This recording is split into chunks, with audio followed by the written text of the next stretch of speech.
आणि बाकीच्यांनी कृपया शांतता ठेवायची.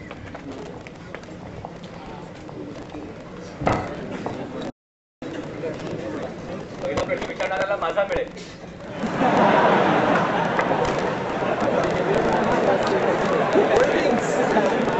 माझ्यासाठी हातवर गेला का प्रश्नासाठी केला.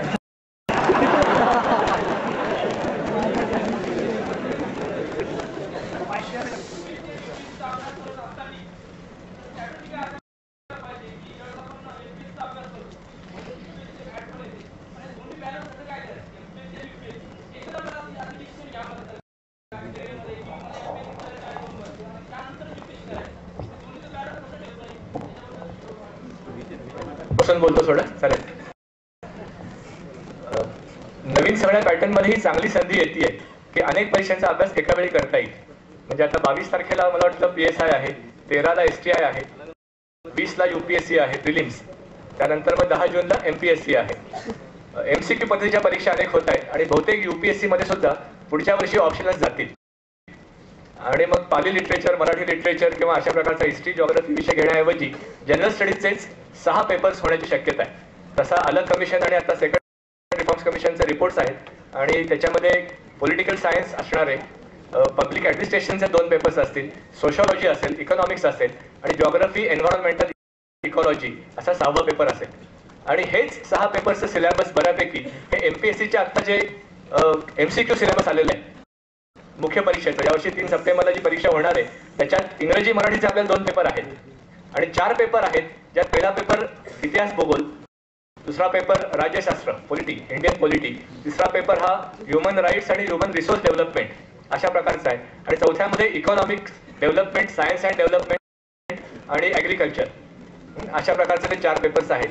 तर बऱ्याच सिलेबसमध्ये आता ओव्हरलॅप येत चालला आहे आणि जाहिरातीत जे म्हणतात की जनरल रिडिंग ज्याचं चांगलं आहे, त्याचा एक जनरल आकलन कॉम्प्रिहेन्शन चांगलं आहे, अशाला फारसे प्रयत्न न करता ही परीक्षा देता आली पाहिजे. त्याच्याकडे मला हा प्रवास चाललेला दिसतो की तुम्ही जर मुळात काहीतरी चांगल्या ॲबिलिटीज, अभ्यासाच्या चांगल्या सवयी निर्माण केल्या असतील तर खरोखर कोचिंगची आवश्यकता नाही, वर्गात बसून शिकण्याची आवश्यकता नाही, तर अशा पद्धती वापरून ताईंनी सांगितलेल्या आणि अशा काही चांगल्या सुविधा वापरून सेल्फ स्टडीनी आपल्याला निश्चित यश मिळवता येऊ शकतं. आता प्रश्न फक्त थोडासा टाइम टेबलचा आहे. म्हणजे आपण यावर्षीचं टाइम टेबल विचारात घेतलं तर UPSC मुख्य परीक्षा आणि MPSC मुख्य परीक्षा कुठल्याही परीक्षांचं कॉम्बिनेशन करताना शेवटपर्यंत प्रवास डोळ्यासमोर आणा. पूर्व परीक्षा कॉम्बिनेशन करता येईल, पास पण होता येईल. 20 मेला UPSC पूर्व परीक्षा पास झालो, 20 दिवस चांगला सराव केला, चांगली रिव्हिजन केली, 10 जूनला MPSC पूर्व परीक्षा पास झालो, असं घडू शकतं. पण मग नंतर मात्र तुम्हाला दोन्ही मुख्य परीक्षा एकावेळी देणं अवघड आहे, कारण अजूनही UPSC मुख्य परीक्षेला ऑप्शनल्स आणि हे दोन्ही कॉम्बिनेशन आहे. पण पुढच्या वर्षीपासून अभ्यास करताना ही सगळी सिलॅबी एकत्र घेऊन बसावं, त्यातला ओव्हरलॅप शोधावा आणि तो आधी आपला पक्का करावा आणि मग जी परीक्षा आपण फोकस करणार आहोत त्या परीक्षेचा जो वेगळा काही सिलेबसचा भाग असेल त्याच्यावरती अभ्यासाचा भर ठेवावा आणि मग प्रायोरिटी करावी. त्यात 2 भाग आहेत. परत जर स्वतःच्या क्षमतांवरती विश्वास असेल आणि तो डोळस विश्वास असेल तर वरून सुरुवात करावी, काही हरकत नाही. अनेक जण असे आहेत की ज्यांनी UPSCचा अभ्यास केलाय, दुर्दैवाने काही वेळा लक फॅक्टर असतो, 3-4 अटेम्प्ट संपून UPSC जमलं नाही, पण पहिल्या प्रयत्नात MPSC मध्ये डेप्युटी कलेक्टर झालेत, मी नावही सांगू शकेन आणि ते अतिशय उत्तम काम हे MPSC मध्ये करतायत. म्हणजे तुमच्या क्षमता UPSC लेवलच्या होत्या, पण दुर्दैवाने त्या परीक्षेच्या रचनेमुळे किंवा काही वेळा तुमच्या नशिबामुळे तिथं यश नाही मिळालं आणि तुम्ही थोडंसं तुमच्या क्षमतेपेक्षा दुसऱ्या प्रकारच्या पदावर काम करता आहात, तरी सुद्धा तुम्ही त्या पदाला मग अतिशय चांगला न्याय देऊ शकता, तुम्ही नवीन पॅटर्न्स निर्माण करू शकता. त्यामुळे वरती सुरुवात करणं आणि मग जर असं वाटलं की अरे हे नाही झेपत आहे तर एक घर खाली येणं, यांनी नुकसान होत नाही. तो जो आपण एक वरच्या परीक्षेचा अभ्यासाचा ताण अंगावर घेतलेला असतो, त्यामुळे UPSC टू MPSC येणं यात सुद्धा पहिल्या प्रयत्नात MPSC पास होण्याची शक्यता वाढते. खालून वर जाण्यामध्ये एक वेगळी गोष्ट आहे, टेम्परामेंटला ते उपयोगी पडतं की जर स्वतःबद्दल तेवढं स्वतःची ओळख नसेल, आपल्या क्षमता, आपल्या अभ्यासाच्या सवयी, तर मग सोपी परीक्षा घ्यावी, त्याच्यामधलं यश मिळवावं, पद मिळवावं आणि मग पुढे कदाचित सुदैवाने अजूनही MPSC पास झाल्यावर वर्षभर तुम्हाला पोस्ट देत नाही, मोकळेच असता तुम्ही, तर त्या वेळामध्ये मग पुढच्या परीक्षेचा अभ्यास करून देणं आणि पद मिळाल्यावर सुद्धा UPSC अभ्यास करून गेलेले सुद्धा अनेक जण आहेत. तर हे दोन्ही मार्ग हे आपल्या टेम्परामेंट प्रमाणे घ्यावेत. आपल्याला जर आत्मविश्वास असेल तर UPSC मग MPSC असं यावं, तर तो नसेल, घरची परिस्थिती, घरची मदत घरी आपल्याला काहीतरी एक आर्थिक भार पेलायचा आहे, वय 25, 26, 27 झालं आहे, लवकरात लवकर हातात काहीतरी पाहिजे, त्यात टेम्परामेंटली काळजी वाटायला लागेल आणि त्याचा अभ्यासावर परिणाम होईल, तर मग अगदी STI PSI पासूनची एखादी पोस्ट हातात घेणं आणि मग पुढे जाणं. म्हणजे STI to IPS झालेली उदाहरणं आहेत. संतोष निंबाळकर असिस्टंट मंत्रालयामध्ये होता, अभ्यास होता वेस्ट बेंगॉलमध्ये उत्तम काम करतोय, तर हे जमू शकतं. नायब तहसीलदार टू IAS झालेली आपल्याकडे उदाहरणं आहेत. त्यामुळे या प्रकारचं तुम्ही पोस्ट कुठली घ्यायची नाही घ्यायची हा आपल्या स्वतःला ओळखण्याचा भाग आहे असं मला वाटतं. दोन्ही मार्गांनी प्रयत्न करायला हरकत नाही, पण अभ्यास करताना सगळे सिलेबस आणि त्याची प्रोसेस, अभ्यासाची आता जी ताईने सांगितली, याच्यावर जर तुम्ही कमांड मिळवली तर जी तुम्ही प्राधान्य ठरवाल त्या परीक्षेत तुम्हाला लवकरात लवकर यश निश्चित मिळू शकतं.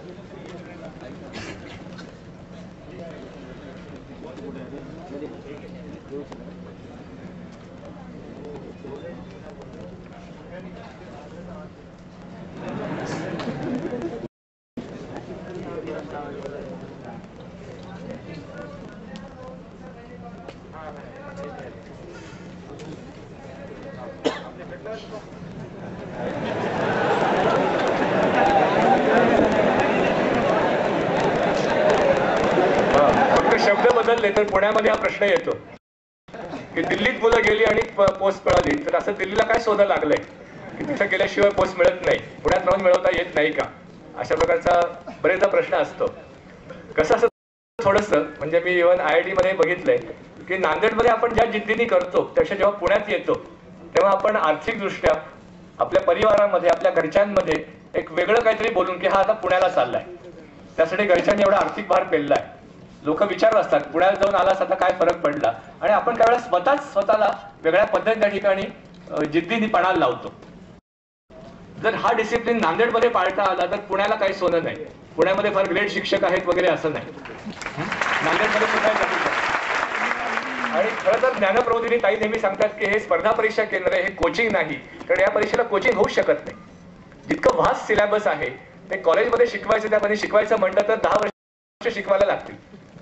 एवढी वर्ष कोणाकडेच नसतात. त्यामुळे शिक्षक हा फॅसिलिटेशन करतो, तुम्हीच शिकत असता, सगळा सेल्फ स्टडी असतो, त्याला ओरिएंटेशन द्यायला लागतं. तर ती जिद्द जर नांदेडमध्ये पणाला लावली तर मला अजिबात अवघड वाटत नाही की नांदेडमधनं ते होणार नाही. आणि अशी उदाहरणं आहेत, आता ती अपवादानी आहेत, कारण ती ओढ आणि त्यातलं वातावरण आणि त्यामुळे येणारा एक स्वतःमधला बदल हा लोकांना आपल्या गावात घडवता येत नाही, म्हणून मग ते तिकडे गेल्यावर तो बदल घडवतात. पण खरोखर तसं मला वाटत नाही की नांदेडमध्ये राहूनच योग्य प्रकारे जर अभ्यास करत राहिलो आपण आणि जर स्वतःला पणाला लावलं तर निश्चित जमू शकतं. आणि मग ती चेन रिॲक्शन आहे. म्हणजे पुण्यात तरी काय झालं, आधी मुंबई SICचं नाव होतं, कोणी पुण्याकडे यायचं नाही. 95 साली प्रबोधिनी सुरू झाल्याच्या आधी फक्त स्टडी सर्कल होतं, मग अविनाश चाणक्य आलं, मग युनिक आलं, मग आता पुण्यामध्ये 25-30 क्लासेस आहेत. कोणी येऊन पुण्यात क्लासेस काढावेत विद्यार्थी मिळतात, तोट्यात जात नाही क्लास कधी. अशी आता पद्धत आहे. 25-30 क्लासेस आहेत. दुर्दैवाने त्यातले बहुतेक क्लासेस ज्यांचे 4 किंवा 7 अटेम्प्ट संपले अशा मंडळींचे आहेत, पण त्यांचे विद्यार्थी त्यांना सुपरसीड करून ऑफिसर होत आहेत. हे होऊ शकतं कारण विद्यार्थी महत्वाचा असतो, शिक्षक हा त्याच्यामध्ये फक्त एक काठावरती तुम्हाला आधार देणारा असा रोल करत असतो. कारण आपण जर चांगले विद्यार्थी असतो तर दिल्ली नाही, पुणे नाही, नांदेड एखाद्या गावात सुद्धा आपण निश्चित मला वाटतं की हे यश मिळवू शकता.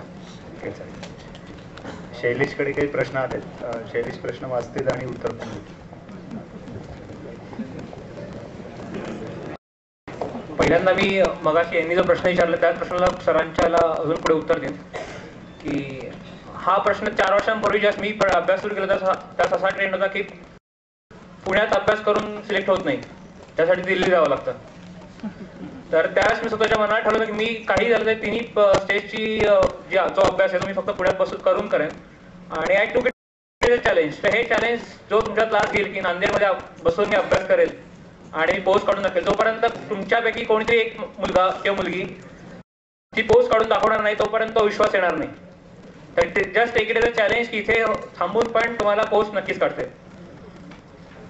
आता माझ्याकडे काही प्रश्न आलेत. पहिला एक प्रश्न आहे की what are the physical requirement for IPS officer with respect to height and chest. तर with respect to height for male candidates 165 centimetre minimum height आणि चेस्ट एक्सपान्शन 5 सेंटीमीटर्स. आणि फॉर लेडी ऑफिसर्स ते आहे 155 सेंटीमीटर्स हाईट आणि same 5 centimetre is chest expansion. अजून एक प्रश्न आहे की please tell about your branch in engineering and optional subject chosen by you. हा प्रश्न माझा पहिला प्रश्न होता ज्यावेळेस मी सुरुवात करणार होतो परीक्षेसाठी आणि ज्ञान प्रगती केंद्रामध्ये मी गेलो होतो. तिथे मकरंद खेतमालीस हे मेकॅनिकल इंजिनियर होते आणि त्यांना मी सेम प्रश्न विचारला होता. हा प्रश्न बऱ्याच इंजिनियर्सला पडतो. त्याचं कारण हे की कधी कधी आपले इंजिनिअरिंग सब्जेक्ट खूप प्रभुत्व असतं पण आपल्याला प्रश्न पडतो की घ्यावेत की नाही घ्यावेत. तर माझी ब्रांच मेकॅनिकल इंजिनिअरिंग होती आणि त्यावेळेस मला जे मकरंद खेतमाली सर आणि संदीप कदम सर जे इंडियन इंजिनिअरिंग सर्व्हिसची UPSC एक्झाम घेते इंजिनिअरिंग रिलेटेड सर्व्हिसेसमध्ये, तर त्यामध्ये ते भारतामध्ये पहिले आले होते आणि त्यांना मी फोन करून विचारलं होतं की मी क्रायटेरिया काय असावा UPSC मध्ये इंजिनिअरिंग सब्जेक्ट घ्यावेत की नाहीत. तर त्यांचं उत्तर तुम्हाला देतो मी आता. त्यांचं म्हणणं होतं की जर तुमची कॅपॅसिटी ही गेट नावाची एक्झाम असते MTech करण्यासाठी जी IIT कंडक्ट करते पोस्ट ग्रॅज्युएशनसाठी, त्या गेटमध्ये जर तुमचा स्कोर 95% वरती येत असेल तर तुम्ही UPSC मध्ये घ्यायला हरकत नाहीये. पण जो जनरल ट्रेंड इंजिनियर्सचा आहे तो असा आहे की शक्यतो इंजिनियर्स टेक्निकल सब्जेक्ट घेत नाहीत कारण त्यामध्ये महत्त्वाचा मुद्दा UPSC मध्ये हा जो काही गायडन्स, जसं मगाशी म्हटलं की परीक्षेमधली अनिश्चितता कमी करणं वेगवेगळ्या मार्गाने हे खूप महत्त्वाचं आहे आणि त्यासाठी असणारा अनुभव हा तुमच्याकडे नसतो. तुम्ही पहिल्यांदा परीक्षा देणार असता तर तुम्हाला कोणीतरी गाईड करणारा मित्र किंवा शिक्षक लागतात जे तुमची मदत करतील त्या एक्झाम मध्ये ती अनिश्चितता कमी करण्यासाठी. तर तो क्रायटेरिया मी वापरला होता. इंजिनिअरिंगसाठी फार कमी सिनियर विद्यार्थी असतात की त्यांनी इंजिनिअरिंग सब्जेक्ट घेऊन परीक्षा पास अपेअर केलेले असतात सिलेक्ट झालेले आहेत. माझे विषय मी जॉग्राफी आणि पब्लिक ऍडमिनिस्ट्रेशन या क्रायटेरियावरती घेतले होते की मला गायडन्स कुठे चांगला मिळेल ज्याप्रमाणे माझे एफर्ट्स कमी प्रमाणात पण योग्य दिशेने होतील.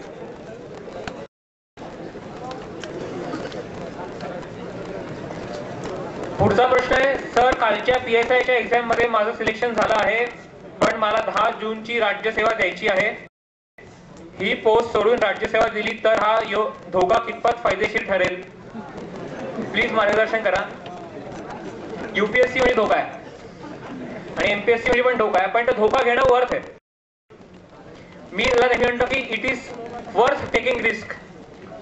म्हणजे आपण परीक्षा देतानाच आपल्या आयुष्यातले या स्टेज मधले आपल्या तारुण्यातली इतकी वर्ष द्यायला आपण सर्व तयार आहात आणि म्हणून आपण या मोठ्या संख्येने इथे बसलेला आहात. हेच दर्शवत आहे की तुम्ही सर्वांनी तो धोका घ्यायची तयारी पत्करलेली आहे. तर या प्रश्नाचं उत्तर असं आहे की सरकारी नियमानुसार तुम्हाला तुमची पहिली पोस्ट ठेवून दुसऱ्या एक्झाम मध्ये अपिअर होता येईल. फक्त तुम्हाला तुमच्या डिपार्टमेंट कडनं, इथे तुमचं PSI मध्ये सिलेक्शन झालेलं आहे, तुम्हाला होम डिपार्टमेंट कडनं 1 वर्षाची स्पेशल लीव्ह, त्याला एक्स्ट्राऑर्डिनरी लीव्ह म्हणतात EOL, त्यासाठी अप्लाय करायला लागेल आणि तुमची पहिली पोस्ट तुमच्याकडे ठेवून तुम्ही या वर्षाची 10 जूनची राज्यसेवा एक्झाम देऊ शकता. त्यामुळे राजीनामा द्यायची गरज नाहीये.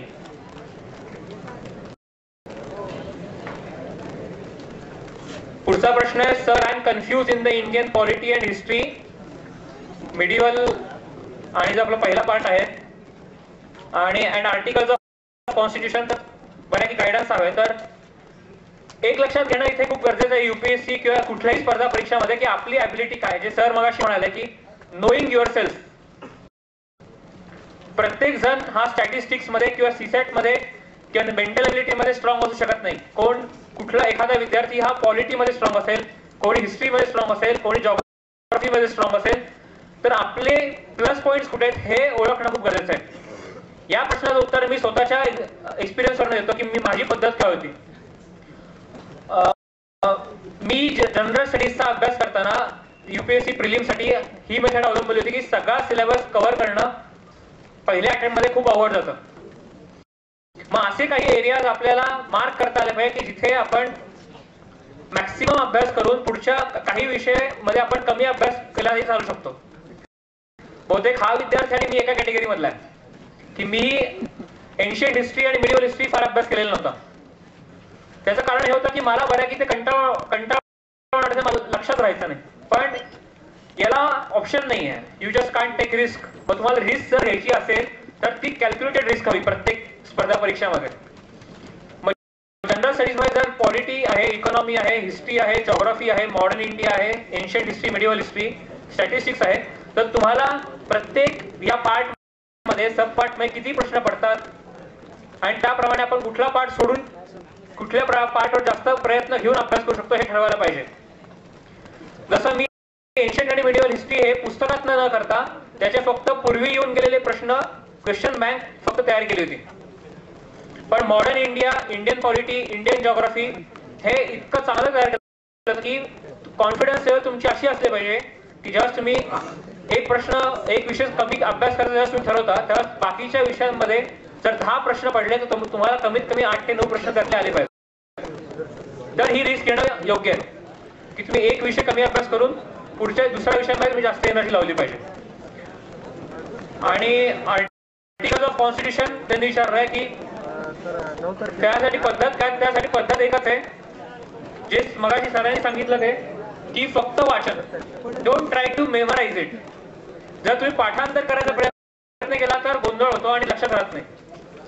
एक ठराविक पार्ट मध्ये, ठराविक टप्प्यांमध्ये एक फक्त पार्ट घ्या. पहिल्यांदा फक्त 3-4 दिवस फक्त फंडामेंटल राईट्स कव्हर करा, तेवढेच फक्त वाचत राहा. तुमच्या आपोआप लक्षात राहील ते.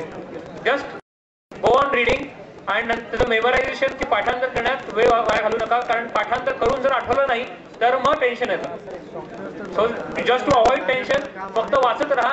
वाचून 5 वेळा असल्यानंतर 6व्यांदा वाचताना तुम्हाला ऍटलीस्ट त्यातलं 20 ते 30% नक्की आठवतं. आणि this is how you go on building on it. Just go on reading. पुढचा प्रश्न आहे, मी आता 12वी अटेम्प्ट केलाय, मला कोणत्या पायरीपासून सुरुवात करावी लागेल? मी हा प्रश्न ताई आणि सरांना सांगेन उत्तर देतो.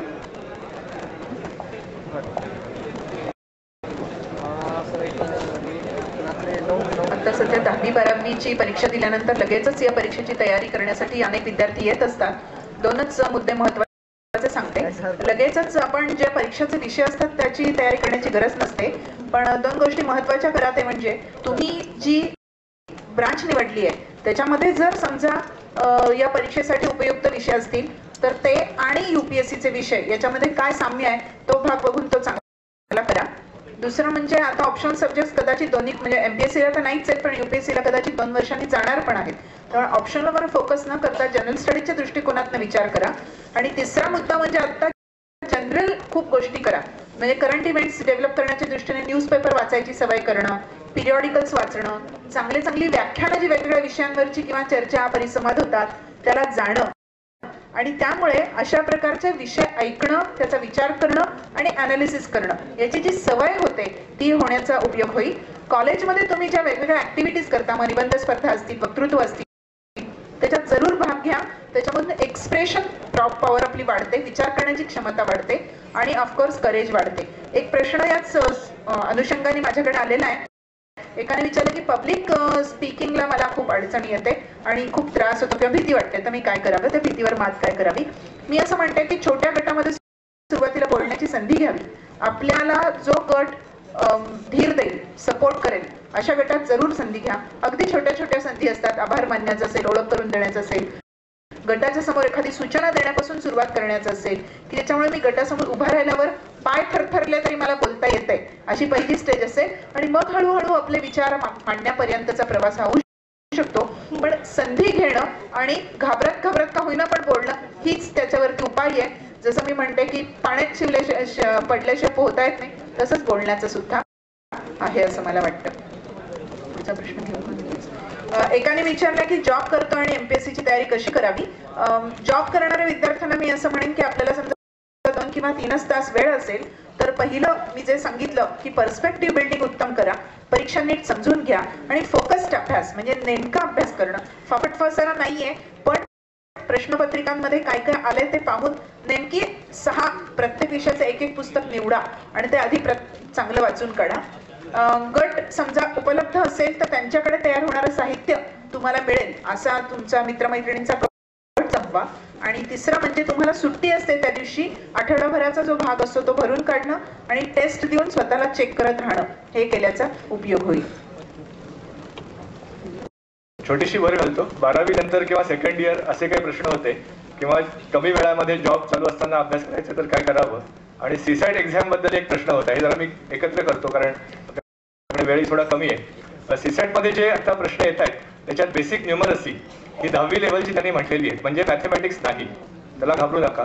इंग्लिश लँग्वेज कॉम्प्रिहेन्शन स्किल, एखादा प्रश्न आहे की मला 10% इंग्रजी येतं, म्हणजे लिहिलंय कळवण्यास अत्यंत दुःख होते की मला फक्त 10% इंग्रजी येतं. त्यात दुःखाची काही गोष्ट नाही, ती आपली भाषा नाही. मग मला वाटतं न्यूनगंड मला न ठेवता प्रयत्न केला तर कुठल्याही अडचणीवरती मात करता येते. पण सीसॅट मध्ये कॉम्प्रिहेन्शन हे एक महत्त्वाचा भाग आहे. त्यानंतर मेंटल ॲबिलिटी आहे, लॉजिक आहे आणि decision making skills, interpersonal skills असे विषय आहेत. तर 12वीच्या लोकांनी आता काय म्हणण्याचं करंट इव्हेंट जरूर करावे आणि सीसॅटसाठी जे करतायत त्यांनी मुख्यतः मला असं वाटतं की सुरुवात करताना पर्स्पेक्टिव्ह हा बघाशी शब्द आला तर गाईडवर अभ्यास एक सुरुवात करावी, त्यातून पर्स्पेक्टिव्ह येतो. आणि चांगली गाईड्स ही एक पियर्सन पब्लिकेशन आहे, एक मॅग्रो-हिल पब्लिकेशन आहे UPSC प्रिलिम्स GS1 GS2 साठी, GS2 म्हणजे सीसॅट. आणि तिसरं एक आहे पब्लिकेशन सेंगेज म्हणून आलेलं आहे, सेंगेज. ते आता महाराष्ट्रात उपलब्ध नाही पण दिल्लीत ते मिळू शकतं, सेंगेज पब्लिकेशन. तर ही जर 3 पुस्तकं आणली तर त्याची लेवल 10वी असल्यामुळे 12वी मध्ये असो केव्हाही असो आपल्याला याचा अभ्यास हा करता येऊ शकतो. आणि पर्स्पेक्टिव्ह आल्यावरती मग अंडरस्टँडिंग आकलनासाठी NCERTची 8वी ते 12वीची पुस्तकं ही तुम्ही किती लवकर 12वी FY ला अभ्यासाला घेऊ शकता. आणि सीसॅटची तयारी कशी करायची याच्यामध्ये सरावाला पर्याय नाही. क्वेश्चन बँक्स रोज तो पेपर दुपारी 2 ते 4 असतो, म्हणून दुपारी 2 ते 4 या वेळामध्ये 70-80 प्रश्न घेऊन वेळेत त्या सोडवायच्या टाइम प्रेशर खाली प्रयत्न करणं हा प्रॅक्टिस हाच त्याच्यावरचा उपाय आहे. थोडक्यात उत्तर सांगतोय, सविस्तर याच्यावरती आत्ता फार बोलता येणार नाही. काही अगदी एक एक वाक्याचे आहेत. मागील वर्षीच्या MPSC राज्यसेवा मुख्य परीक्षेच्या प्रश्नपत्रिकांचा नवीन MCQ याला नाही उपयोग होणार आता, कारण MCQचा पूर्ण पॅटर्नच प्रश्नांचा रोख वेगळा असतो. डिस्क्रिप्टिव्ह प्रश्नांचा त्याला फारसा उपयोग होणार नाही. 2 मार्कर प्रश्न असे असतील तर ते MCQ ला काही लीड करू शकतात.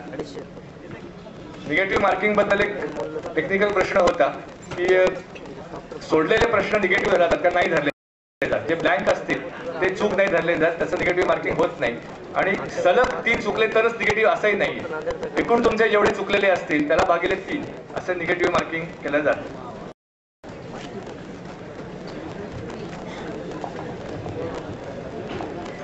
तीन चार प्रश्न इंटरव्ह्यू बद्दल आले. How did you face your interview, share some questions. आणि तत्समच आहेत की I am from engineering background, I would like to ask you, did the interviewer ask you about why have you chosen UPSC instead of doing your career in private sector and what was your answer?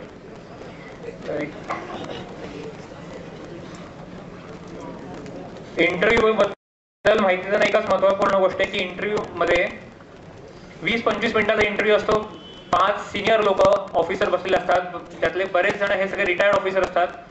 त्याचं प्रत्येकाचं वय हे तुमच्या वयापेक्षा, त्यांचा प्रत्येकाचा जो experience आहे कामाचा 35 वर्षांचा ते तुमच्या वयापेक्षा जास्त असतं.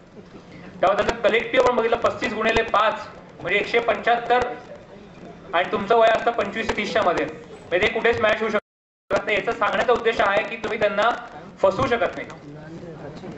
तुम्हाला अशा प्रकारे प्रश्न विचारले जातात की 5 ते 10 मिनिटांमध्ये तुम्ही कितीही मुखवटे घातले असतील ते 5-10 मिनिटांमध्ये तुमचे सगळे मुखवटे गळून पडतात आणि तुम्ही जे स्वतः आहात ते तुम्ही स्वतः बडाबडा बोलायला लागता. कारण की तुम्हाला त्या प्रकारे तुम्हाला कॉर्नर केला तर, त्या प्रकारे तुमच्यावरती प्रेशर टाकला तर, त्या प्रकारे तुमच्यावरती स्ट्रेस सिच्युएशन निर्माण केली जाते की ज्यामुळे तुम्ही खरं बोलायला लागता.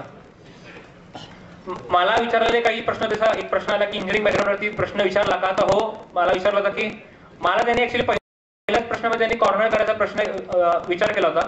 आणि प्रश्नाची सुरुवात अशी होती की तुम्ही पहिल्यांदा इंजिनिअरिंग केलं, इंजिनिअरिंग केल्यानंतर तुम्ही नंतर जॉब केला, 2 वर्ष जॉब करून तुम्ही रिझाईन केला, नंतर तुम्ही एक्झाम दिली, तुम्ही income tax IRS income tax मध्ये तुम्ही केला, तिकडे ट्रेनिंग केलं, तुम्ही ती सर्व्हिस परत रिझिग्नेशन देऊन यावर्षी इंटरव्ह्यूला अपियर करताय. This shows that you don't have your any objective in your mind. तुम्ही तुमचं आयुष्य हे पूर्णपणे विस्कटलेलं आहे आणि या सर्व्हिसची रिक्वायरमेंट आम्हाला एक असे ऑफिसर हवे की ज्यांच्या आयुष्यामध्ये डायरेक्शन आहे. तर तुम्हाला वाटतं का तुम्ही या पोस्टसाठी योग्य नाही आहात, हा पहिला प्रश्न मला विचारला होता. तर या प्रश्नाचं उत्तर देताना त्यांना भिवून जाण्याचं कारण नाही, तर तुमची जी स्थिती आहे, जे तुमचं खरं उत्तर आहे ती त्यांच्यासमोर मांडणं आणि त्यांना कन्व्हिन्स करणं हे खूप गरजेचं आहे. Interview is all about selling your self. तुम्हाला 20 ते 25 मिनिटांमध्ये तुमच्यामध्ये जे काही चांगल्या चांगल्या गोष्टी आहेत, वाईट गोष्टी थोड्याशा लपवून तुम्हाला त्यांच्यासमोर पोर्ट्रे करणं खूप गरजेचं आहे. माझं उत्तर त्यांना एक साधं होतं की UPSC एक्झाम ही खूप अनिश्चिततेने ग्रासलेली एक्झाम आहे. त्यामध्ये तुमच्याकडे प्लॅन बी तयार असला पाहिजे. तर मी जस्ट एक्झाम द्यायचा ठरवलं होतं. हा निर्णय हा 12वी मध्ये झालेला होता. पण इंजिनिअरिंग करण्याचं कारण एकच होतं की मला इंजिनिअरिंग केल्यानंतर जर सिलेक्शन झालं नाही UPSC मध्ये तर मला ऍटलीस्ट प्रायव्हेट सेक्टर मध्ये नोकरी मिळेल, आणि विच इज अटमोस्ट नेसेसरी. की आपण असं वाऱ्यावर राहू शकत नाही. UPSC दिली 4 वर्ष आणि तर काही झालं नाही, कोणी विचारणार नाही आपल्याला. तर हे पहिल्यांदा त्यांना पटवून दिलं की यासाठी मी इंजिनिअरिंग केलं. मग त्यांनी दुसरा प्रश्न विचारला की मग जर तसं असेल तर तुम्ही इंजिनिअरिंग दिल्यानंतर लगेच एक्झाम द्यायला हवी, की तुम्ही ते तसं न करता 2 वर्ष प्रायव्हेट सेक्टरमध्ये जॉब केला. मग तसं का? तर त्याला मी दिलेलं उत्तर हे होतं की 2005 साली जस्ट माझं ग्रॅज्युएशन कम्प्लीट झालं. त्यावेळेस माझ्या वडिलांचं निधन झालं होतं, आणि for me it was necessary की घरात फायनान्शियल स्टेबिलिटी येणं खूप गरजेचं होतं, आणि घरच्यांना फॅमिलीला सपोर्ट करणं खूप गरजेचं असताना मी एक्झाम देऊन 1 वर्ष घरी बसणं त्यावेळेस योग्य नव्हतं. आणि त्यासाठी मला 2 वर्ष जॉब करून फायनान्शियल सिक्युरिटी निर्माण करणं स्वतःसाठी आणि घरच्यांसाठी हे खूप गरजेचं होतं.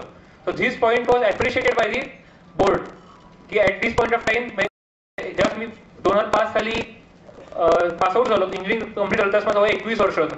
वी स्टेट टूक इन टू कन्सिडरेशन की या मुलाने 21व्या वर्षी हा निर्णय घेतला की 2 वर्ष पोस्टपोन करण्याचा. आणि त्यांना मी समजून सांगितलं की ज्यावेळेस मी राजीनामा दिला त्या राजीनामा मी अशा वेळेस दिला 2 दिवस आधी माझं प्रमोशन झालं होतं, आणि दुसऱ्या 2 दिवसानंतर मी राजीनामा टाकला होता. त्यांना मी समजून सांगितलं की मी राजीनामा तिकडे फेल झालो म्हणून दिलेला नाहीये, ते UPSC प्रायव्हेट सेक्टरमध्ये माझं करिअर संपलं म्हणून मी UPSC देत नाहीये. तर प्रायव्हेट UPSC देण्याचा हा निर्णय माझा ठाम होता, आणि तो डिसिजन घेतला आणि ती रिस्क घेतली मी. तर हे पॉझिटिव्ह ॲटिट्यूड माझं जी काही क्वालिटी असेल ती त्यांच्यासमोर पोर्ट्रे केली की I took the decision to quit my service when I was financially stable. मग हे पॉझिटिव्ह त्यांना सांगितलं. आणि नंतर त्यांनी विचारलं की मग तुम्ही इन्कम टॅक्स सोडून मग तुम्ही इन्कम टॅक्स का घेतला, म्हणजे तुम्हाला परत त्यात पण तुमची ऑब्जेक्टिव्ह कळत, तुम्ही क्लिअर आहात हे कळत नाही. तर त्यांना मी ते थोडंसं जो प्रेशर सिच्युएशन डेव्हलप झाली होती ती मिश्किलपणे हाताळली. त्यांना म्हटलं की जर UPSC गेल्या वर्षी माझ्यावरती मेहरबान झाली असती तर मी पहिल्या अटेम्प्ट मध्येच IAS IPS झालो असतो. पण UPSC मेहरबान झाली नाही म्हणून मला IRS इन्कम टॅक्स नाही मिळाला. आणि जर UPSC अलाउ केलेला आहे प्रत्येक सर्व्हिस नंतर तुम्ही अटेम्प्ट घेऊ शकता, तर मी तो अटेम्प्ट का घेऊ नये. तर हे उत्तर दिलं की बऱ्यापैकी बोर्ड सॅटिस्फाय झालं होतं. बाकीचे प्रश्न जे आले होते ते बऱ्यापैकी तुम्हाला तुमचे विचार काय आहेत प्रत्येक सिस्टीम बद्दल, वेगळ्या गोष्टींबद्दल. एक प्रश्न मला पहिल्या इंटरव्ह्यूला त्यांनी विचारला होता की मिड डे मील प्रोग्राम जी आपली स्कीम आहे गव्हर्नमेंटची, त्या स्कीम मध्ये शाळेतल्या मुलांना पण दुपारच्या वेळेला जेवण देतो. तर त्या बऱ्याच वेळा असा आपण बघितलं की बातम्यात बघतो, न्यूजपेपर मिळतात, वृत्तपत्र मिळतात की एकदम कनिष्ठ दर्जाचं एकदम खराब दर्जाचं अन्न पुरवलं होतं. काही खिचडी कच्ची असते, काही खिचडीमध्ये खडे असतात, त्यामध्ये परत घोटाळा होतो. तर त्यांचं म्हणणं होतं की असं सगळ्या गोष्टी होत असताना तुम्हाला काय वाटतं की आम्ही ते पैसे डायरेक्टली त्या पालकांच्या अकाउंटमध्ये टाकावेत का, तुमचं म्हणणं काय. तर याला मी यावेळेस आता 3 वर्षांपूर्वी 2009 साली ज्यावेळेस सर अकोल्याचे कलेक्टर होते त्यावेळेस मी जिल्हा अभ्यास दौरा सरांच्या अंडर केला होता 1 आठवड्यासाठी. आणि मला त्यावेळेसचा अनुभव 7 दिवसांमधला तो मला त्यावेळेस कामी याला उत्तर देताना, कारण त्यावेळेस मी मेळघाटला अंगणवाडीमध्ये व्हिजिट करायला गेलो होतो आणि त्यावेळेस आम्ही बघितलं होतं की तिकडे कुपोषण खूप आहे. मग कुपोषणासाठी गव्हर्नमेंटने स्कीम काढली की जेव्हा कुपोषित मुलं आहेत त्यांना रोज ठराविक प्रमाणात अंडी आणि दूध दिलं जातं त्यांना कुपोषणातून बाहेर काढण्यासाठी.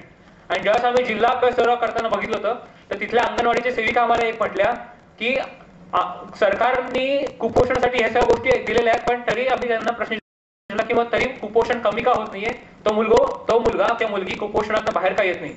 ते त्यांचं उत्तर एक होतं की जी मुलं कुपोषणग्रस्त आहेत त्यांचे घरचे फॅमिली मेंबर्स की त्यांची घरची परिस्थिती इतकी हलाखीची आहे की ज्या कुपोषित मुलाला किंवा मुलीला जे 2 अंडी आणि दूध दिलं जातं ते त्याच्या बाकीच्या भावंडांमध्ये ते वाटलं जातं. त्यामुळे कुपोषित मुलाला फक्त अर्धा अंडा आणि थोडंसं दूध मिळतं किंवा तेही मिळत नाही. म्हणजे कुपोषित मुलगा हा कुपोषितच राहतो. आणि हे उत्तर मी त्यांना दिलं की सर मी या गोष्टी बघितलेल्या आहेत, त्यामुळे जरी तुम्ही कितीही चांगल्या उद्देशाने जरी पैसे त्यांच्या अकाउंटला टाकले तरी ते पैसे त्या लोकांची परिस्थिती इतकी हलाखीची की ते बाकीच्या गोष्टीवर खर्च होतील आणि मुलांच्या खाण्यावरती खर्च होणार नाहीत. मग हा जो प्रॅक्टिकल पर्स्पेक्टिव्ह आहे, ह्या आपण ज्या गोष्टी बघतो त्या गोष्टी आपल्याला फक्त तिकडे इंटरव्ह्यू जाऊन उत्तर द्यायचे. तसं त्यांनी मला अजून एक प्रश्न विचारला की तुमचं काय म्हणणं आहे की एम्स जी मोठी संस्था आहे, सर्वात मेडिकल कॉलेज जे हॉस्पिटल आहे दिल्लीमध्ये, तशा संस्था भारतामध्ये 6 ते 7 ठिकाणी उघडाव्यात का? आणि NRHMच्या अंडर जो पैसा येतो, नॅशनल रुरल हेल्थ मिशनच्या अंडर प्रायमरी हेल्थ सेंटरसाठी जो पैसा येतो तो पैसा PSC मध्ये न देता एम्स सारख्या इन्स्टिट्यूट भारतभर काढाव्यात का, असा मला पुढचा प्रश्न होता.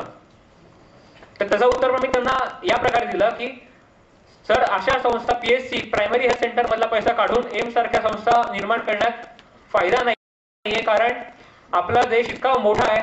मी आता अमरावतीचं उदाहरण द्यायचं म्हटलं तर अमरावती पासून धारणी किंवा चिखलदरा हे जे आहेत ते 150 ते 200 किलोमीटर दूर आहेत. प्रत्येक जिल्ह्याच्या ठिकाणी जरी एम्स सारखी संस्था काढली तरी त्या ठिकाणी 150 ते 200 किलोमीटर वरती तो माणूस येणार कसा? आपल्याकडे तितकेच चांगले रोड आहेत का? आपल्याकडे बाकीचे ॲम्ब्युलन्स सिस्टीम आहे का? आणि बाकी प्रायमरी हेल्थ सेंटरचा ऑब्जेक्टिव्ह काय आणि एम्स सारख्या संस्थेचा ऑब्जेक्टिव्ह काय? एम्स सारखी संस्था ही मोठ्या आजारांसाठी आहे, पण आपण असं बघितलं की गावाकडे सर्वात जास्त प्रॉब्लेम काय असतात? ते सर्पदंश, मलेरिया, डायरिया. तर यासारख्या आजारांसाठी प्रायमरी हेल्थ सेंटर किंवा प्राथमिक आरोग्य केंद्रच गरजेचं आहे आणि एम्स सारखी संस्था गरजेची नाहीये. तर या प्रकारे प्रश्न विचारला जातात. तुम्हाला तिथे हो किंवा नाही या प्रकारे उत्तर न देता हो तर का आणि नाही तर का, त्याला येस कुठलंही येस म्हटलं तर तुम्हाला 200 मार्क मिळणार नाहीयेत किंवा नो म्हटलं 200 मार्क मिळणार नाहीयेत. तुम्ही कुठलाही स्टँड घेतला तरी तो स्टँड तुम्हाला व्हॅलिडेट करता आला पाहिजे तुमच्या रिझनिंग मधनं. तर या प्रकारचे प्रश्न विचारले जातात आणि तुम्ही शांत डोक्याने तुमचं जे काय आपण आतापर्यंत 25 वर्षामध्ये ज्या आपण गोष्टी बघत आलेलो आहोत त्या गोष्टींचं फक्त ऍप्लिकेशन आणि ते त्यांच्यासमोर मांडणं आणि आपल्यातल्या पॉझिटिव्ह क्वालिटीज त्यांच्यापर्यंत पोहोचवणं ही आपली जबाबदारी आहे. तर या प्रकारे ते मांडावं. आणि बाकीचे प्रश्न शक्यतो हॉबीजवरती असतात, ते नॉर्मल असतात.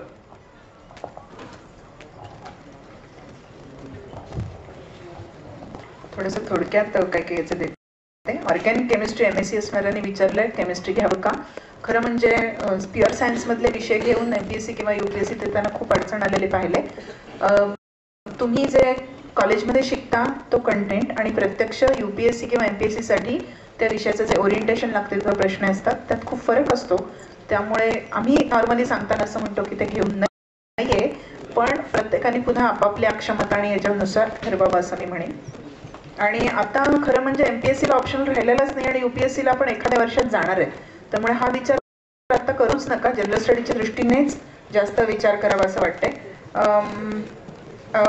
आता महाराष्ट्रात अशी कोणती स्पर्धा परीक्षा केंद्र की जर शासन मान्य आहे तर SISC मुंबईला आहे, पुण्याला यशदा आहे की ज्या ठिकाणी परीक्षा घेतली जाते एंट्रन्स आणि त्याच्यातून तुम्हाला स्टायपेंड मिळतो आणि तिथं राहण्याची व्यवस्था तुमची होते, जेवणाची व्यवस्था होते, अभ्यासिका मिळते आणि त्या ठिकाणी तुम्हाला अभ्यास करता येऊ शकतो. पण त्यात एक थोडा अजून मुद्दा आहे की ज्यातून जास्त विद्यार्थी सक्सेसफुल झालेत असं सांगा.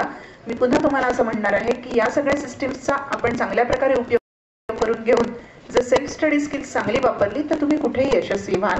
वातावरण आणि या सिस्टीमचा चांगला उपयोग होतो. कारण त्याच अनुषंगाने अजून एक प्रश्न आहे त्या अनुषंगाने की ज्ञानप्रबोधिनी संस्थेतले विद्यार्थी असं काय वेगळं करतात, म्हणजे त्यांच्या अभ्यासाच्या पद्धती कोणत्या आहेत. मी आत्ताच तुम्हाला ते सांगितली आहे सविस्तर. मी तुम्हाला यशदा आणि SISC म्हटलं त्यांची एंट्रन्स जी असते ती नोव्हेंबर महिन्यामध्ये असते आणि त्याची जाहिरात साधारण 1-2 महिने आधी येते. आपण लक्ष ठेवून त्यांच्या वेबसाईटवर जा किंवा पेपरमध्ये पण पाहायला हरकत नाही. अजून एक प्रश्न असा होता की मी जेव्हा प्रॅक्टिस करतो किंवा करते त्यावेळेला मला चांगले मार्क मिळतात प्रश्नपत्रिकांमध्ये, पण ऍक्च्युअल पेपर मी लिहितो तेव्हा मिळत नाही, तर मग काय फरक असेल? 2 मुद्दे मला वाटतात की आपण स्वतःला टेस्ट कोणत्या टेस्टवर करतो हे खूप महत्त्वाचं असतं. तुम्ही ज्या टेस्ट सोडवताना तुम्हाला चांगले मार्क मिळतात त्याची क्वालिटी काय आहे, ती ऍक्च्युअल MPSC किंवा UPSC परीक्षा ज्या प्रकारची असते त्या क्वालिटीची आहे का, त्या प्रकारचे प्रश्न त्यात आहे का, हे बघण्याची खूप आवश्यकता असते. हा एक मुद्दा नक्की मला वाटतो. आणि दुसरा अजून हा म्हणजे कंटेंटच्या दृष्टीने झाला. दुसरं टेम्परामेंटच्या दृष्टीने मला असं वाटतं की जेव्हा आपण प्रॅक्टिस करत असतो तेव्हा टेम्परामेंटली त्या मनाने कूल असतो, प्रत्यक्ष परीक्षेच्या वातावरणामध्ये जेव्हा आपण परीक्षा देतो त्यावेळेला आपल्याला ताण येतो का आणि मग त्यामुळे परफॉर्मन्स होत नाही का हे पण बघण्याची गरज आहे.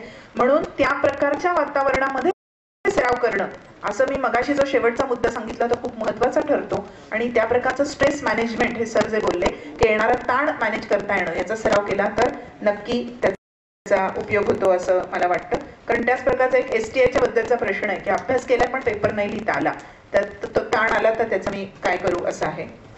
विषय आलाय म्हणून काही एकाने विचारलं की UPSC MPSC परीक्षेत टेन्शन घेणे गरजेचे आहे का, तो धोका आहे. तर टेन्शनचे 2 प्रकार असतात, एक स्ट्रेस म्हणतात आणि एक डिस्ट्रेस म्हणतात. तर चांगला ताण सुद्धा असतो आणि त्या ताणामुळे आपल्याला अजून जोर येतो आणि आपण स्वतःला पुढे खेचतो. तर थोडा ताण पाहिजे, जास्त ताण नको, असं याचं थोडक्यात उत्तर आहे. ताण न घेता अभ्यास करणं हे मला धोका वाटतो. थोडा ताण घेतला पाहिजे. म्हणजे तुम्ही तबला वाजवता आणि त्याची वादी तुम्हाला माहिती ना ठोकून ठाकून करतात आणि मग तो छान आवाज येतो आणि तो लागतो तंबोरा आणि तबला एका सुरात. तसंच ते असतं अभ्यासाचं, तेवढा ताण पाहिजेच त्याच्यावर, त्याशिवाय तो सुरात लागत नाही आणि मग अभ्यास होत नाही, हे लक्षात ठेवा. PSI STIच्या मेन्ससाठी पुस्तकांची यादी विचारली आहे. ग्रंथालयामध्ये तुमच्या आता चांगली यादी आहे, मी पाहिलं. आणि मी आता त्याच मॅडमना म्हटलं की मी पुण्याला जे आमच्याकडे आहे त्याची आमची कम्प्युटरवर यादी आहे, ती मेल एक त्यांना करणार आहे. आपण जरूर तुमच्या ग्रंथालयामधली जी फाईलमधली यादी ती येऊन बघा, त्यांनी अतिशय चांगल्या प्रकारे ती केलेली आहे. गणित खूप अवघड जातं आत्तापासून, तर काय करू. CSAT मध्ये गणित हा विषय आलेला आहे, मेंटल ॲबिलिटीमध्ये पण काही प्रमाणात त्यातलं लागतं. पण मी अगदी साधं सोपं आमच्या इव्हन UPSCच्या मुलांना प्रिलिमच्या सांगते ते तुम्हाला सांगते की अगदी साधं जर भीती वाटत असेल ना तर पुन्हा एकदा 4थी 5वी 6वी 7वीची पुस्तकं काढा, काही बिघडत नाही. तुमच्या लक्षात येईल की 4थी 5वीची पुस्तकं एका दिवसात सोडवून होतात आणि मनामध्ये जी उगाचच आपल्या एक भिंत तयार झालेली आहे की मला हे येत नाही, ते आपोआप गळून पडतं आणि लक्षात येतं की हे मला जमतंय. आणि एखादी गोष्ट जमतंय म्हणून येणाऱ्या आत्मविश्वासातून ते करावंसं वाटतं. अशी एक पॉझिटिव्ह सायकल तयार होऊन तुम्हाला ते जमायला लागेल. आणि म्हणून गणितावरती असा एक प्रयोग करून बघायला हरकत नाही. सेकंड इयर स्टुडंट आणि MPSCची परीक्षा प्री दिली आणि पास झालं तर मेन्स देता येईल का, तर नाही देता येईल. तुम्ही जेव्हा मेन्स देता तेव्हा तुमच्याकडे तुम्ही ग्रॅज्युएट झाल्याचं प्रमाणपत्र लागतं. त्यामुळे प्रिलिम आधी देता येईल प्रॅक्टिस म्हणून, पण मेन्स तुम्हाला देता येत नाही.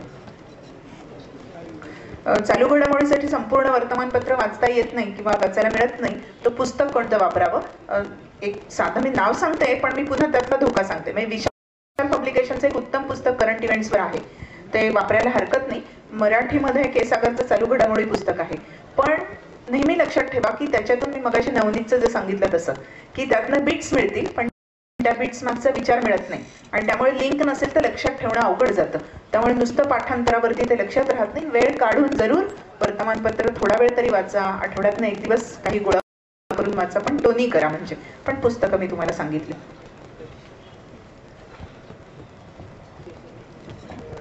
एक प्रश्न आहे, नांदेडमध्ये स्टडी केंद्र सुरू झालं आहे, त्याची ॲडमिशन प्रोसेस काय आहे. त्यांनी सांगितलं की ग्रॅज्युएट असणं आवश्यक आहे आणि UPSC किंवा APSCची तयारी करत असणं आवश्यक आहे. त्याची एंट्रन्स टेस्ट आम्ही घेतली आहे. आता यावर्षीची एंट्रन्स टेस्ट घेतल्यामुळे पुढच्या वर्षी एंट्रन्स टेस्ट जुलै महिन्यामध्ये होईल, जुलै 2013. पुढच्या वर्षी जे जूनमध्ये ग्रॅज्युएट पास आउट होतील त्यांच्याकरता जुलै 2013मध्ये प्रवेश परीक्षा असेल. परंतु तुमच्यापैकी कोणी जर थेट UPSC किंवा MPSCची प्रिलिम पास झालं आणि तसं जर तुमच्याकडे मेन्सचं ॲडमिट कार्ड हॉल तिकीट असेल तर आम्ही तुम्हाला थेट प्रवेश देऊ शकू.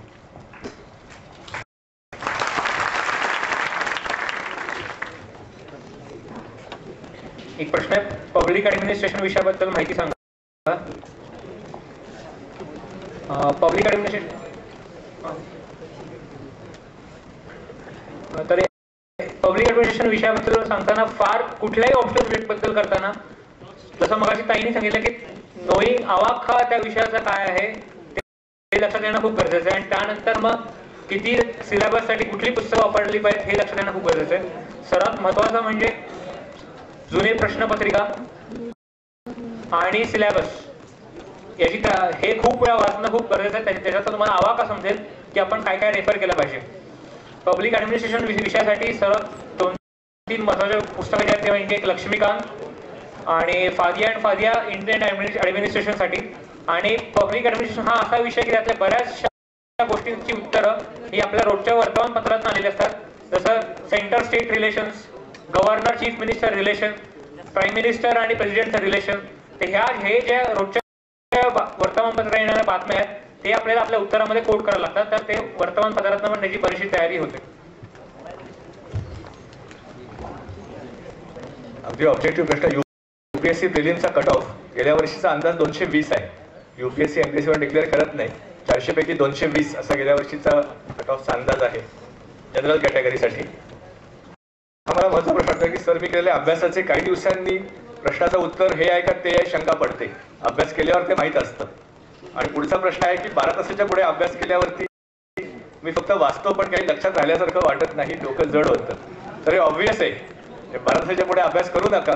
तर 24 तासांचं नियोजन पाहिजे. आणि पुण्यात जेव्हा मी डेली रुटीनवर बोलतो, खरं तर इथं मला खूप ऑकवर्ड वाटतंय की 2-2 मिनिटात बोलायला लागतंय, जे काही वेळा पुण्यामध्ये वर्गासमोर तास-तासभर आम्ही बोलतो. पण तुमचं अभ्यासा सोडून जे रुटीन आहे ते फार महत्त्वाचं आहे. म्हणजे तुम्ही जर दिवसातून 12 तास अभ्यासाला देणार असाल तर उरलेले 12 तास कसे घालवता हे अतिशय महत्त्वाचं आहे. त्याच्यामध्ये तुमच्या खाण्याच्या सवयी याही महत्त्वाच्या आहेत. तुमची झोप, विश्रांती ही किमान 7 तास सलग आणि चांगली व्हायला पाहिजे, कारण त्यातून तो अभ्यास तुमच्या लक्षात राहणार आहे. पण जास्त अभ्यास केल्यामुळे विस्मरण हे वाढतं आणि म्हणून अभ्यासाचं लिमिट हे साधारणतः 10 तास ठेवावं आणि मग त्याची सवय झाल्यावरती 11वा तास 12वा तास काढावा. सकाळी जेवणापूर्वी 2 स्लॉट्स, 2 किंवा 2.5 तासाच्या, जेवणानंतर एक सलग 3 तासाची स्लॉट, ज्यामध्ये करंट इव्हेंट्स, नोट्स काढणं, गणित सोडवणं, सीसॅट असा कृतीचा अभ्यास, पाठांतर किंवा आकलनाचा अभ्यास नाही. संध्याकाळी ग्रुप डिस्कशनची स्लॉट आणि शक्यतो रात्री जेवणानंतर एक स्लॉट ही निर्माण करावी की जर वाटलं तर 9 ते 10, 9 ते 11, 9 ते 12 ती तुम्ही 1, 2, 3 तास वाढवू शकता. पण सलग 7 तास झोप असली पाहिजे आणि थोडासा व्यायाम, थोडीशी विश्रांती, थोडासा टाइमपास. मगाशी मी टीव्हीची टिंगल केली, पण एखादी सिरियल टिंगल म्हणून बघणं की ज्या ठिकाणी डोकं आपलं रिकामच करायचं असतं, काही काळ विसरायचं असतं की आपण यूपीएससी एमपीएससी देतोय ताण सोडण्यासाठी. तर अशा प्रकारचं 12 तास जर तुम्ही चांगले घालवले, फिजिकल व्यायाम काहीतरी चालणं, पळणं किंवा नुसत्या घरी दोरीच्या उड्या मारणं 500 वगैरे, तरी सुद्धा ते अभ्यासाला उपयुक्त ठरतं. तर उरलेले 12 तास चांगले घालवा. तुमचं मनोरंजन चांगलं निवडा, व्यायाम चांगला निवडा, जेवण खाण चांगलं निवडा, झोप व्यवस्थित करा, तर अभ्यासाची क्वालिटी आपोआप वाढते. मग तास वाढवायची गरज नाही, पण तास हे किमान 10 असावेत यूपीएससी एमपीएससीला. 12च्या पुढे अजिबात जाऊ नये. 11 किंवा 12वा तास शक्य झालं तर काढावा. 10 तास क्वालिटी अभ्यास नक्की पुरतो. MSWचा फारसा उपयोग नाही. एनजीओ मधल्या करिअर्स या मिळू शकतील, त्याच्यावरची माहिती ही अनेक ठिकाणी उपलब्ध असते. STI PSI परीक्षा आता मला वाटतं एकच अंगावर घेतली पाहिजे. म्हणजे आता पूर्ण PSIच्या मागे लागा आणि मग STIच्या मागे लागा. तारखांप्रमाणे एकत्रित अभ्यास कॉमन सिलेबसचा फक्त करता येईल. आणि आताचा अभ्यास हा थोडासा क्रायसिस मॅनेजमेंट म्हणजे थेट उजळणीवर जायचं. आता पहिल्या स्टेप्सना काही वेळ देता कामा नये. उजळणी सराव, टेस्ट द्यायची, अनालिसिस करायचं, कुठले टॉपिक्स पक्के झालेत, कुठले कच्चे, त्याची परत उजळणी करायची, परत टेस्ट द्यायची. असा एक 5-5 दिवसाचा 4 राऊंड्स अशा जर गेल्या तर उपयोग आहे. पण खूप टेस्ट तर उपयोग होत नाही.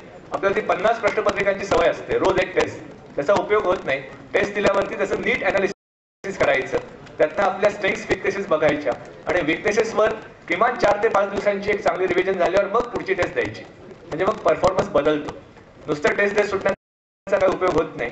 तर अशा कॉम्बिनेशननी आता PSI आणि मग STI आणि मग वाटल्यास MPSC प्री सुद्धा असं क्रमाक्रमानेच आता परीक्षा अंगावरती घ्या.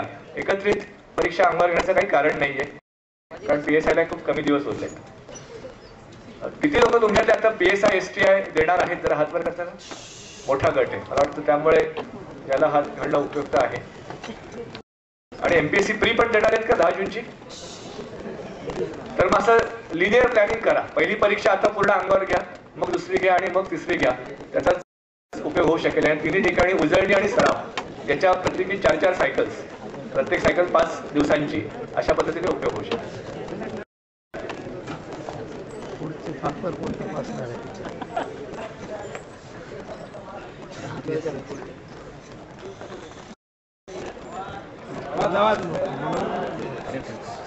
हाही प्रश्न आहे तिथे की कॉन्सन्ट्रेशन कसं वाढवायचं, किंवा इंग्लिश मध्ये बोलताना काही शब्द आठवत नाही तर त्याला अगदी शाळेसारखं करायला लागतं की ते शब्द आपले बरोबर ठेवायचे आणि दिवसातून 10 वेळा वापरायचा प्रयत्न करायचा. व्होकॅब्युलरी वाढवण्याची अनेक तंत्र आहेत, शब्दसंग्रह वाढवण्याची.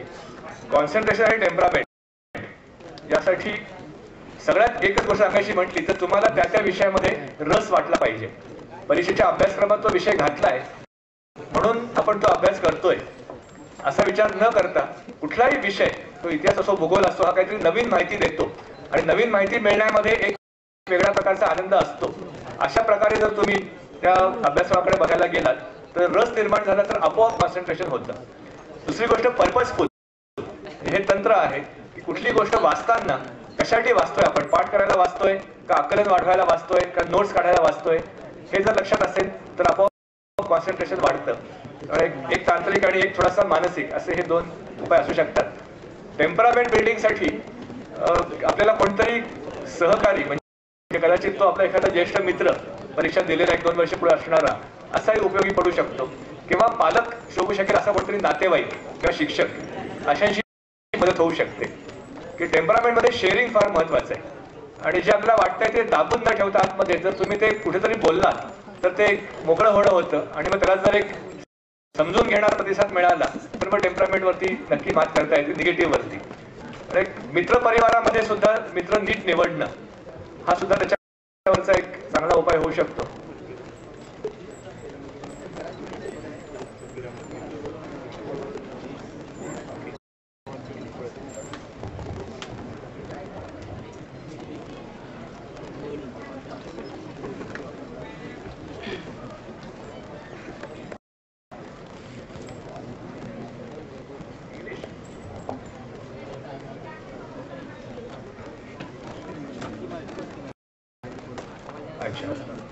एमपीएससी प्रीलिम्स में तो इंग्लिश है ही नहीं. In UPSC prelims now in paper 2 CSAT there is a topic called English language comprehension skills, but there is a topic on comprehension also where you get English passages and there is Hindi translation is given.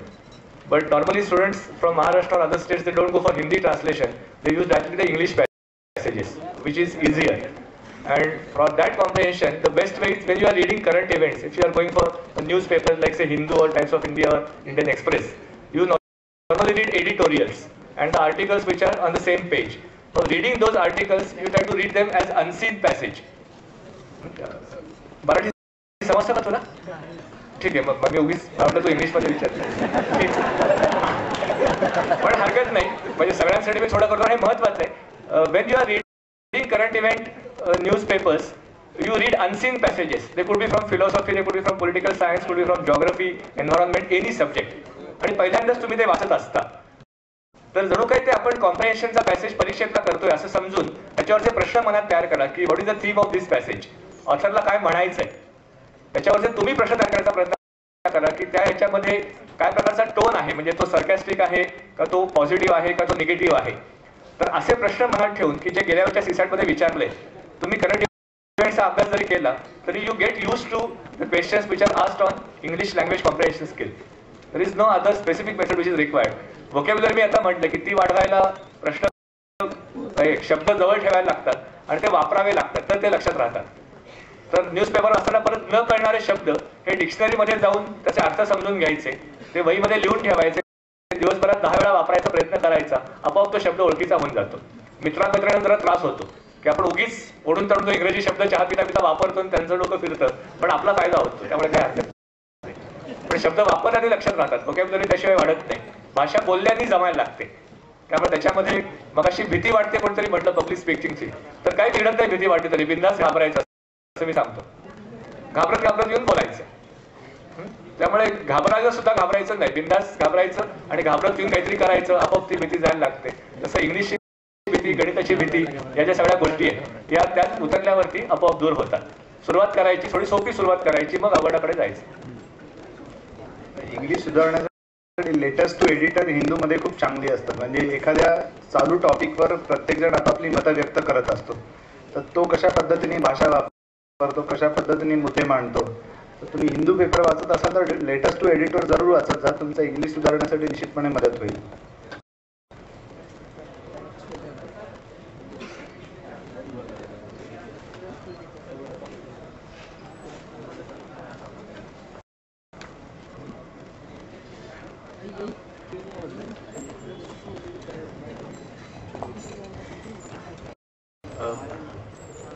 हा फार महत्वाचा प्रश्न आहे. मी थोडासा हा व्यापक अंगाने घेतो, फक्त MPSC बद्दल घेत नाही.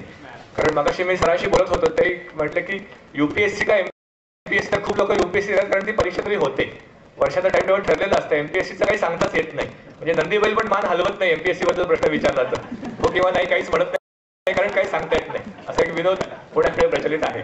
पण आता एमपीएससी बऱ्यापैकी सिस्टमॅटिक अशी ती परीक्षा व्हायला लागलेली आहे. आणि ही जी ट्रान्सपरन्सी आहे की आन्सर की डिक्लेअर करणं आणि मग मुलं उत्तरं पाठवतात, सोर्स पाठवतात की तुमचं उत्तर हे चुकीचं आहे, आता नवीन काहीतरी बदललेल्या घटनेप्रमाणे ती व्यक्ती बदलली आहे, ती जागा बदलली आहे किंवा ते उत्तर बदललेलं आहे, तर चांगलं आहे एमपीएससी देखील मान्य करतात. आणि मग ते प्रश्न स्क्रॅप होतात आणि कदाचित 193 मार्कापैकी हे धरलं जातं. आणि ही पद्धत ट्रान्सपरन्सीची ही अनेकांनी मान्य केली. काहींची पोस्ट त्यामुळे गेली. एकदा असा मूर्खपणा झाला की पोस्ट डिक्लेअर झाल्या आणि नंतर मग काहीतरी त्यांनी क्रायटेरिया बदलला आणि त्यामुळे ते क्वालिफिकेशन परत मागे घ्यायला लागलं.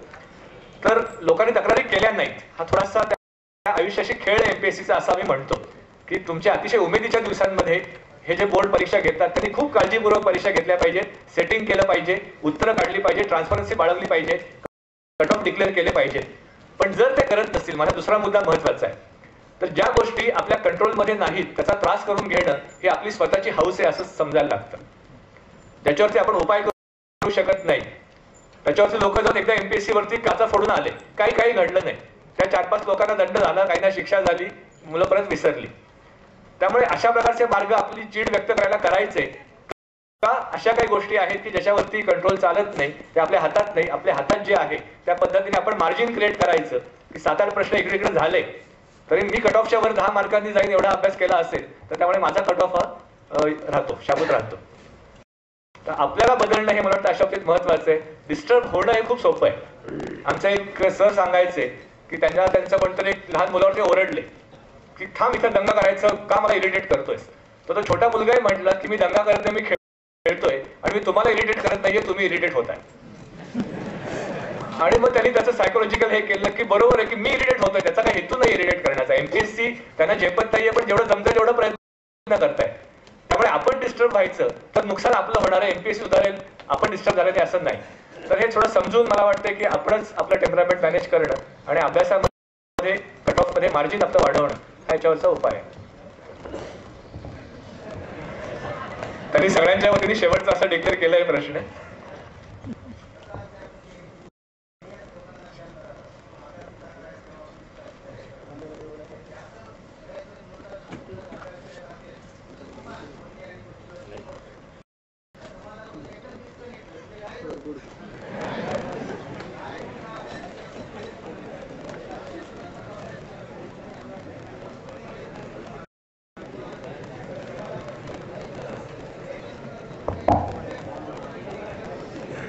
असे लोक फक्त योगीच करू शकतात की जे हिमालयात जाऊन बसतील.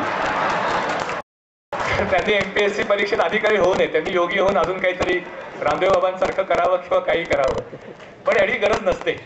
समाजापासून तुम्ही कट ऑफ म्हणताना समाजातल्या आंदोलनांमुळे स्वतःवरती टेम्परामेंटल परिणाम करून न घेता, म्हणजे रामदास म्हणते की काही लोकांत काही एकांत, समाजामध्ये बऱ्याच गोष्टी चांगल्या वाईट घडत असतात, त्याचा त्रास नाही करून घ्यायचा. अशा प्रकारे एक बॅरियर्स निर्माण करायचे. पण समाजाबरोबर राहायला पाहिजे, कारण गट हा आपण एक फार महत्वाचा अभ्यासाची पद्धत म्हणतो आणि गट हा समाजाचा भाग आहे, मित्र परिवार, त्यांच्याबरोबर राहायला पाहिजे. फक्त एक असं होतं सिनियर्सचं काही सांगताना की शेखर सरांनीच एक लेख लिहिला होता आपल्या संवादमध्ये, तेव्हा ते महाराष्ट्रात पहिले आले त्यावेळेला, आणि त्याचं शीर्षक आम्ही दिलं होतं ऐकावे जनाचे करावे मनाचे.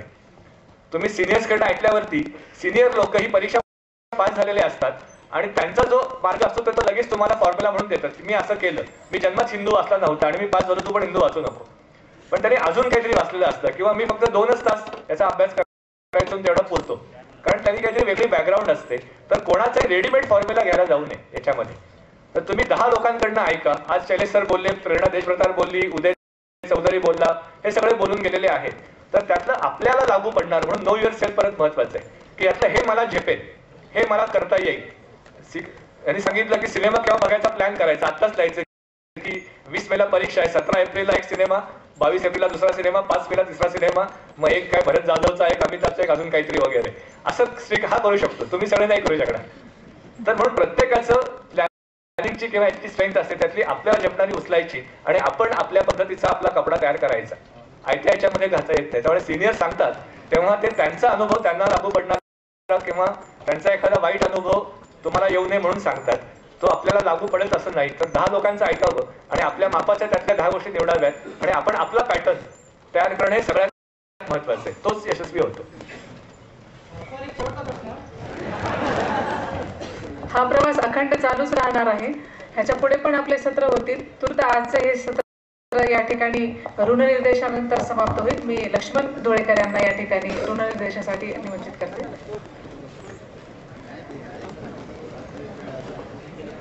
श्री शैलेशजी बलकवडे सर अमरावतीहून आपल्याला मार्गदर्शन करण्यासाठी खास इथे आले.